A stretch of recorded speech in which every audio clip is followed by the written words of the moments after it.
उनका एक सेक्शन है जिसे सेक्शन 137 कहते हैं।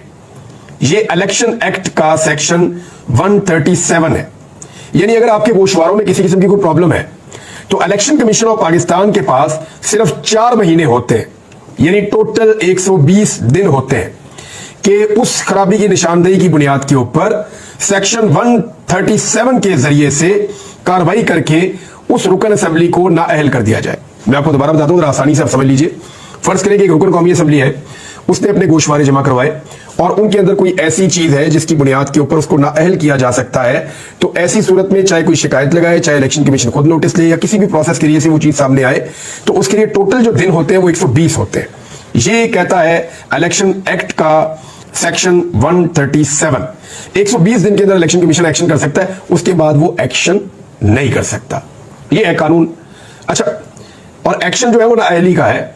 अगर किसी रुकन कौमी असेंबली को नाअहल करना है तो 120 दिन के अंदर अंदर इस प्रोसेस को शुरू करना है, इस शिकायत के ऊपर काम करना है। 120 दिन के बाद नहीं। 121 दिन हो गए तो इलेक्शन कमीशन ऑफ पाकिस्तान फारिग हो गया। फिर बारी आ जाती है नैब की, FIA की, बाकी तहकीकाती एजेंसियों की। वो बंदे को पकड़े, उसको सजा दिलाएं, सजा दिलाने के बाद उस सजा की बुनियाद के ऊपर अदालत से नाअहल करार दिलवाएं, तो ये एक अलग चीज है। इमरान खान साहब की जो नाअहली है वो तोशाखाना केस में है, और तोशाखाना केस जो है वो उनके गोशवारों की बुनियाद के ऊपर खड़ा हुआ है, और गोशवारे जो है वो इलेक्शन कमीशन ऑफ पाकिस्तान ने उसकी बुनियाद पे इमरान खान साहब को सेक्शन 137 को इस्तेमाल करते हुए नाअहल कर दिया था। लेकिन इमरान खान साहब नाअहल हो नहीं सकते क्योंकि 120 दिन की टाइम लिमिट गुजर चुकी थी। अब ये जो मामला है ये ले जाया गया था लाहौर हाई कोर्ट में। लाहौर हाई कोर्ट में एक बेंच इस मामले को सुन रहा था, जिसकी सरबराही जस्टिस शाहिद बिलाल हसन साहब कर रहे थे। अब इस अदालत के अंदर, इस बेंच के सामने जो जस्टिस मोहतरम शाहिद बिलाल हसन साहब है, उनके सामने जब ये केस जा रहा था तो वो लंबी लंबी तारीखें पढ़ रही थी और ये केस आगे चल नहीं पा रहा था। तो जस्टिस शाहिद बिलाल हसन साहब जो है वो अब सुप्रीम कोर्ट ऑफ पाकिस्तान में जज के तौर पे उनको तैनात कर दिया गया है। वो सुप्रीम कोर्ट में अब चले जाएंगे। तो अब उनकी जगह पे एक नया लार्जर बेंच बन गया है जो कल के दिन में, जुमेरात के दिन में यही वाला केस सुनने जा रहा है। अब केस के अंदर कानून ये कहता है कि सेक्शन 137 इलेक्शन एक्ट के तहत क्योंकि इमरान खान के खिलाफ ये कार्रवाई 120 दिन के अंदर शुरू नहीं की गई, लिहाजा election commission of Pakistan Imran Khan साहब को नाअहल करने का कोई जवाब नहीं रखता। यानी इमरान खान साहब कानूनी तौर पे इलेक्शन लड़ने के लिए अहल हैं। ये मामला अब जो बेंच के सामने चला गया, इसमें जस्टिस शम्स महमूद मिर्जा साहब है, जस्टिस शाहिद करीम साहब है, जस्टिस जवाद हसन साहब है, जस्टिस शहराम सरवर साहब है और जस्टिस रिसाल हसन सईद साहब है। ये जुमेरात को लगने जा रहा है। अली जफर साहब यहाँ पे वकील हैं और मामला यह है कि इमरान खान साहब की नाअहली के खत्म होने के इम्कानात हैं, क्योंकि इस्तगासा 120 दिन के अंदर करना होता है। अगर 120 दिन के बाद ये केस बनाया जाए तो उसकी कोई कानूनी हैसियत नहीं होती। इमरान खान साहब के मामले में ये केस 200-300 दिनों के बाद, बल्कि इससे भी ज्यादा दिनों के बाद बनाया गया है, लिहाजा उनके गोशवारों की बुनियाद के ऊपर बनाया जाने वाला ये केस उड़ जाएगा। इस सूरत में इमरान खान साहब की जो उस वक्त गिरफ्तारी हुई थी उसके ऊपर भी बहुत बड़ा क्वेश्चन मार्क लग जाएगा और साथ ही साथ इमरान खान साहब की नाअहली खत्म हो जाएगी। अब देखना यह है पाकिस्तान तहरीक इंसाफ में वकील इस केस को कैसे लड़ते हैं। भारत कानून इसमें बड़ा क्लियर है, क्योंकि अब जस्टिस शाहिद बिलाल हसन साहब मौजूद नहीं लाहौर हाई कोर्ट में, वो सुप्रीम कोर्ट में जा रहे हैं, तो इसलिए अब ये केस आगे बढ़ेगा और तेजी से इसका फैसला भी हो सकता है। अच्छा, इसमें जस्टिस शाहिद बिलाल हसन साहब के बाद कुछ और भी केसेस थे जिनके ऊपर चीजें तय नहीं हो रही थी। मिसाल के तौर पे इलेक्शन के दौरान दफा 144 का नफाज, उन्होंने इसको कहा था ठीक है जी हो सकता है, हालांकि ये चैलेंज किया गया था PTI की जानिब से। बल्ले के निशान पर भी इलेक्शन कमीशन का साथ दिया था इन्होंने। ट्विटर वाला केस जो एक्स वाला वो इनके पास लगा हुआ है, वो लग ही नहीं रहा। फिर ताहयात नाअहली वाला केस भी इनके पास अपील लगी है, उन्होंने रिट खारिज कर दी। ये वाली जो रिट लगी वहां पर रिट की गई वो भी खारिज कर दी। फिर इलेक्शन की तारीख देने का मामला भी ज़ेर इल्तवा रखा हुआ है कि कौन देगा, कैसे करेगा। तो ये जज साहब सुप्रीम कोर्ट में जा रहे हैं, ये सारे मामला दूसरे जजेस के पास आएंगे, तो देखते हैं कि अब फैसला क्या होता है। तो बड़ा अहम केस है जो कल अदालत में इमरान खान साहब के हवाले से लगने जा रहा है। एक और बड़ी खबर है, लेकिन ये इंटरनेशनल न्यूज है, मैं आपके सामने रख देता हूं। गजा में मुसलमानों के ऊपर बहुत जुल्म हुआ फलस्तीन में, और फलस्तीनियों ने तारीख का बदतरीन दौर देखा। गुज़िश्ता तकरीबन 1 साल होने वाला है या 7-8 माह गुजर गए हैं। एक बदतरीन दौर गजा के मुसलमानों ने देखा। तो अब सऊदी अरब के वली अहद बिलाखिर उनका एक स्टेटमेंट आया है, और ये बड़ा हौसला अफजा स्टेटमेंट है, और उन्होंने आजाद फलस्तीनी रियासत के क्याम का मुतालबा कर दिया है। ये सऊदी वली अहद शहजादा मोहम्मद बिन सलमान ने गजा की पट्टी में जंग को फौरी रोकने और आजाद फलस्तीनी रियासत के क्याम का मुतालबा किया है। और इसमें जो है वो अल अरेबिया न्यूज के मुताबिक मोहम्मद बिन सलमान ने हज के लिए आए आलमी रहनुमाओं के एजाज में इस्तकबालिया तकरीब से खिताब करते हुए कहा कि इस वक्त फलस्तीन और गजा का मसला फौरी हल तलब मसला है। हम गजा में इंसानी जानों का ज़िया रोकने और कत्लेआम रोकने का मुतालबा करते हैं। और उन्होंने कहा अक़वाम मुत्तहिदा की सलामती कौंसिल की तरफ से गजा की पट्टी में फौरी जंगबंदी की तजवीज़ के हवाले से जारी करदा हालिया करारदादों पर अमल दरामद की अहमियत पर जोर दिया और कहा कि सऊदी अरब आलमी बरादरी से मशरकी यरूशलेम पर मुश्तमिल सन 1967 वाली जो सरहदें हैं उस पर मुश्तमिल आज़ाद फ़लस्तीनी रियासत को तस्लीम करने के मुतालबे की तजदीद करता है। इन्होंने बड़ा क्लियर कर दिया। यानी कुछ लोग जो है वो बहुत ज्यादा कंफ्यूजन फैला रहे थे कि शायद सऊदी अरब, यानी ये कमजोरी तो है ना मुसलमानों की, ये तो बात ठीक है। अगर मुसलमान इस खित्ते में और बाहर पूरी दुनिया में कमजोरी ना दिखाएं तो फलस्तीनियों के ऊपर इतना जुल्म तो ना हो। लेकिन इसके बावजूद ये हौसला अफजा बात है कि आलमी रहनुमाओं से मुलाकातों में ऐसी बात की गई है। लेकिन इसी मौके पर अमरीकी वजीर खारजा टोनी ब्लिंकन का सऊदी हम मनसब को, यानी सऊदी वजीर खारजा को उनका टेलीफोन भी आया है। अब देखना यह है कि डेवलपमेंट्स किस जानिब बढ़ती है। उधर अमरीकी इलेक्शन होने जा रहे हैं और बड़ी अजीबोगरीब चीजें जो सामने आ रही हैं वो ये है कि अमरीकी सदर जो इस वक्त जो बाइडन है वो फ्रीज हो जाते हैं। यानी दो ऐसे मनाजिर लोगों ने गुज़िश्ता एक हफ्ते में देखे, हफ्ता 10 दिन के अंदर अंदर 2 मरतबा ऐसा हुआ कि जो बाइडन फ्रीज हो गए, यानी चलते चलते खड़े हुए वो फ्रीज हो जाते हैं और वो एक्सप्रेस नहीं कर पाते या अपनी मर्जी से मूव नहीं कर पाते। उनकी उम्र का तकाजा है या ये कोई उनको बीमारी है या कोई प्रॉब्लम है जिसको वो फेस कर रहे हैं। लेकिन ये जो फ्रीजिंग है कि खड़े खड़े फ्रीज हो गए, यानी मैं फ्रीज का लफ्ज़ इसलिए इस्तेमाल कर रहा हूँ कि आपको जरा आसानी से समझ आ जाएगी कि सब लोग इधर खड़े हैं, कोई चीज़ चल रही है, अचानक उनका मुंह इस तरफ हुआ है तो वो थोड़ा सा ऐसे हो जाते हैं और एक ही तरफ को उनके हाथ की मूवमेंट भी ज़्यादा नहीं होती और वो रिस्पॉन्स नहीं कर पाते। तो वहाँ पे जो खड़े लोग हैं उनको जरा थोड़ा सा फिर मामले को रेस्क्यू करना पड़ता है। तो जो बाइडन जो है वो इस सूरत हाल से दो चार है। ऐसी सूरत में अमेरिकन कैसे उनको वोट देंगे? वो इस वक्त भी उम्मीदवार हैं डेमोक्रेट्स के, दूसरी जानिब जो रिपब्लिकन के उम्मीदवार हैं वो बड़ी अच्छी सेहत में है और उनके जीतने के इम्कान भी ज्यादा बताए जा रहे हैं। तो बहुत मुश्किल हो जाएगा जो बाइडन के लिए ये इलेक्शन जीतना और ट्रंप के लिए इम्कान बढ़ते चले जाएंगे।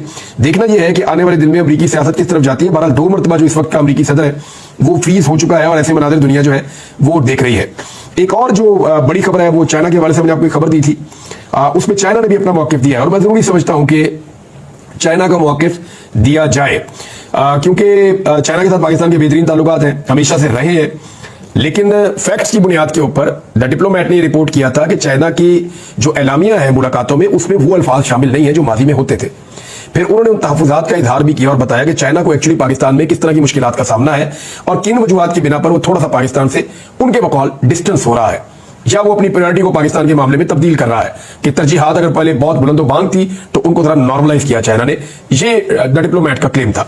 चीन ने पाकिस्तान से ताल्लुकात पर जो इसको प्रोपेगेंडा करार देते हुए इसको मुस्तरद किया है और ये एक्सप्रेस न्यूज ने ये क्लेम किया कि उन्होंने राब्ता किया तर्जुमान चीनी वजारत खारजा से और उन्होंने कहा जी ऐसी कोई बात नहीं है, ये जो दौरा हुआ ये ठीक हुआ और दोनों मुल्कों के दरमियान मजबूत ताल्लुकात हैं। तो ये एक अच्छी बात है। लेकिन चाइना का हम सब जानते हैं कि वो किसी भी कंट्रोवर्सी में कभी भी नहीं पड़ते और अगर कोई चीजें होती हैं तो वो बैकडोर चैनल्स पे हमेशा राब्ता करने पर यकीन रखते हैं और अपनी चीजों को बैकडोर से ठीक करने की कोशिश करते हैं बजाय इसकी कि वो ओपनली सामने आए और खुलकर बात करें। बात कुछ तो है जिसकी पर्दादारी है वो पता चलेगा वक्त के साथ साथ। एक दो और जो बड़ी खबरें हैं वो पाकिस्तान की मईशत से मुताल्लिक है। यानी फिच ने एक रिपोर्ट दी है पाकिस्तान की मईशत के बारे में कि बजट के बाद पाकिस्तान में महंगाई 12% बढ़ेगी, यानी 12% मजीद पाकिस्तान में महंगाई बढ़ जाएगी 2024-25 के बजट के हवाले से उन्होंने ये कहा। और शरह सूद 16% तक आने की उन्होंने कहा तवक्को है और पाकिस्तान की अदायगियों की सूरत जो है वो बेहतर करना होगी और हो सकता है कि वो आने वाले दिनों में बेहतर हो। और IMF से मुआहदे की उम्मीद जो है वो पाकिस्तान के लिए एक बेहतरी है। पाकिस्तान के पास कोई ऑप्शन नहीं है, पाकिस्तान को हर हाल में IMF के साथ मुआहदे करने होंगे, IMF से पैसे लेने होंगे, उनके जरिए अपना मुल्क चलाना पड़ेगा और IMF की शराइत को मानना पड़ेगा जिसके नतीजे में महंगाई बढ़ेगी। महंगाई के ऊपर जो है वो ये कहा जाता है कि 11% 12% हो गई। अब इसमें जो है क्योंकि ये फार्मूला बहुत अजीब है, यानी ये जो तकाबली जायजा है ये शहबाज शरीफ का अपने दौर से ही वो मुकाबला कर रहे हैं कि जनाब मेरे अपने दौर में ये महंगाई थी, मैं अपने दौर में ये महंगाई कर चुका हूं। इमरान खान से दौरे हुकूमत से वो मुवाजना नहीं कर रहे। अगर वो इमरान खान से दौरे हुकूमत से मुवाजना करेंगे तो फिर चीजों की कीमतों के ऊपर मुवाजना करेंगे। अभी वो परसेंटेज के अंदर जाते हैं और इसके ऊपर अदनान आदिल साहब हैं सीनियर जर्नलिस्ट, उन्होंने एक ट्वीट करते हुए एक चीज बताई है। आई एम नॉट श्योर कि ये बिल्कुल एक्यूरेट है लेकिन उन्होंने, क्योंकि ये बड़े रिसर्च भी करते हैं, इनके पास चीजें होती हैं, मैं आपको एग्जैक्टली पढ़ के बताया तो वो ये कह रहे हैं कि जो चीजें गुज़िश्ता माली साल में औसतन 38% महंगी हो गई थी वो अब इस माली साल के इख्तिताम तक औसतन 12% महंगी हो गई है। यानी 100 रुपए वाली चीज पहले 138 की हुई और अब 155 रुपए की हो गई है। ये है अफराते ज़र की असल हकीकत। ये अदनान आदिल साहब ने क्लेम किया है। इसके अलावा अली अमीन गंडापुर साहब ने एक बड़ा सख्त स्टेटमेंट दिया, लेकिन उससे पहले नदीम मलिक साहब सीनियर जर्नलिस्ट हैं और उन्होंने चंद हकायक सामने रखे हैं और उन्होंने करार दिया इसको बजट का गोरख धंधा। उन्होंने कहा जी सिर्फ 32,000 रिटेलर्स टैक्स नेट में अब तक रजिस्टर्ड हुए हैं, और ये कोई बहुत बड़ी बात नहीं है, तो बहुत ही नाकामी है हुकूमत की। दूसरा उन्होंने कहा कि ट्रैक एंड ट्रेस हुकूमती शुगर माफिया और तंबाकू माफिया नहीं चलने देती। यानी जो ट्रैक करना या ट्रेस करना होता है ना, ये पूरा एक कंप्यूटराइज सिस्टम होता है, पता चलता है कौन सी चीज कितनी बिकी है, कितनी बड़ी क्वांटिटी में वो मार्केट में आई है, और कहां कहां कैसे कैसे बिकी है, और जब वो बिकती है तो उसका डाटा हुकूमत के पास जाता है। तो इस तरह हुकूमत को टैक्स इकट्ठा होता है। शुगर माफिया ये चाहता नहीं है, क्योंकि वो तो फिर बहुत सारी स्मगलिंग भी होती है ना इन चीजों के अंदर। और साथ ही साथ जो सिगरेट माफिया है, या जिसको हम तंबाकू माफिया कहते हैं, वो भी ये नहीं चाहता, क्योंकि वो भी बहुत ब्लैक मनी बनाते हैं। तो इसके ऊपर उन्होंने निशानदेही की है। तीसरा वो ये कह रहे हैं कि जो प्रॉपर्टी के ऊपर टैक्स लगता है, ये छोटे और बड़े भाई दोनों की ख्वाहिश नहीं है कि प्रॉपर्टी के ऊपर टैक्स लगे, और जो रियल स्टेट में सरमायाकारी लगाने वाले हैं उनसे मनी ट्रेल लेने पर भी कोई तैयार नहीं है। यानी बेहतरीन काला धन सफेद करने का जरिया रियल स्टेट का कारोबार बदस्तूर पाकिस्तान में है। पैसे को दुबई में फेरा लगवाने वाला काम अब हमारी अशराफिया को इसकी जरूरत नहीं है। सारा माल प्लाटों और प्लाजों में हलाल हो रहा है, और इसमें तमाम ताकतवर शामिल है। रह गए बेचारे तनख्वाहदार, तो इन्हीं को रगड़ा लगता है, और इन्हीं को रगड़ा लगेगा, या तो ये बेचारे करप्शन करेंगे या फिर भूखे मरेंगे। ये नदीम मलिक साहब का एनालिसिस है इस सारी सूरत हाल पर। एक बड़ी खबर जो है वो खैबर पख्तूनख्वा के हवाले से है। खैबर पख्तूनख्वा में जिस नौयत की लोड शेडिंग हो रही है, उस तरह की लोड शेडिंग पूरे पाकिस्तान में कहीं नहीं हो रही। यानी सिंध में क्योंकि वफाकी हुकूमत में पीपल्स पार्टी सपोर्ट कर रही है PMLN को, तो उनके बकौल वहां पे लोड शेडिंग नहीं हो रही। इसी तरह जो पंजाब है वहां पे भी लोड शेडिंग वैसे नहीं हो रही। तो खैबर पख्तूनख्वा में बदतरीन लोड शेडिंग हो रही है। इस पे अली अमीन गंडापुर ने कहा कि लोड शेडिंग पर आवाम खुद निकलकर हुकूमत का रवैया दुरुस्त करेंगे। उन्होंने कहा कि हुक्मरानों को समझा दें, वरना आवाम निकलकर उनका किबला दुरुस्त कर देंगे। और साथ ही उन्होंने कहा कि लोड शेडिंग पर वज़ीर आला ने शदीद रद्द-ए-अमल दिया कि ईद पे भी लोड शेडिंग हो रही है। वापडा वफाकी हुकूमत के मातहत इदारा है, और वफाकी हुकूमत बिजली के सिलसिले में खैबर पख्तूनख्वा और उसके अवाम से इंतकाम ले रही है, क्योंकि वहां पर इनकी हुकूमत नहीं ना बनी। तो उन्होंने कहा जी हमें यकीन दहानी करवाई गई थी, वो पूरी नहीं की जा रही, हम इस पे चुप नहीं रहेंगे, दोबारा बात करेंगे और जवाब मांगेंगे।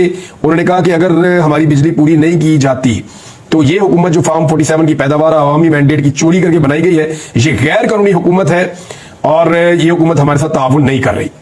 फिर उन्होंने खबरदार किया कि अगर आवाम निकले तो फिर हुकूमत समेत इनके लाने वालों को भी बहुत तकलीफ होगी, और अगर तकलीफ होगी तो इसकी आवाज फिर बहुत दूर तक जाएगी। असद कैसर साहब ने भी ऐसा ही स्टेटमेंट दिया।